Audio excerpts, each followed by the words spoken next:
Well, stick with globalisation, fix capitalism and make leadership more responsible. Davos 2017 ended with these messages from the Chinese president and from the IMF head Christine Lagarde and other leaders.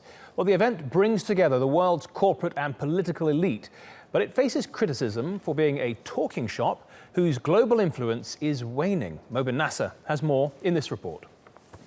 Snow-capped mountains, chairlifts and skis, it's the perfect setting for a vacation. But every January, the Swiss town of Davos is the place to address global challenges. As always, plenty of big names attended this year's event. Chinese President Xi Jinping took center stage with his call on world leaders to stay on course for globalization.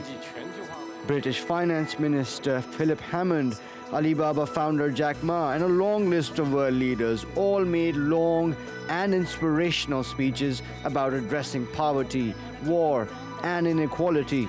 But there's a divide between those making the speeches and everyone listening. I live in a world where there are structural challenges that you as a person in power can essentially face. There are young people who live in houses that don't have water and electricity, and they're expected to compete, let's say, for jobs the way that I'm expected to compete. I live in a household that have running water and electricity, I have an iPhone and all these resources, and other people don't.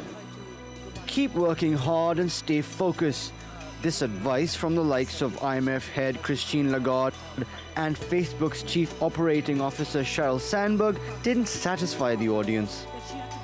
So when you're trying to figure out, am I going to get clean drinking water today, or do I have to walk 4 hours to go get it and come back, or whether or not I'm going to have a bed to sleep in tonight, even though you can be a hard worker, you can't apply that hard work towards the projects that are actually going to lift you from where you are to where you want to be. Research published by Oxfam at the start of the event highlights the rising gap between the haves and the have-nots. According to that report, the 8 richest people in the world have as much wealth as half the world's population. But the idea that this ski resort is a good place to change these trends is going downhill fast.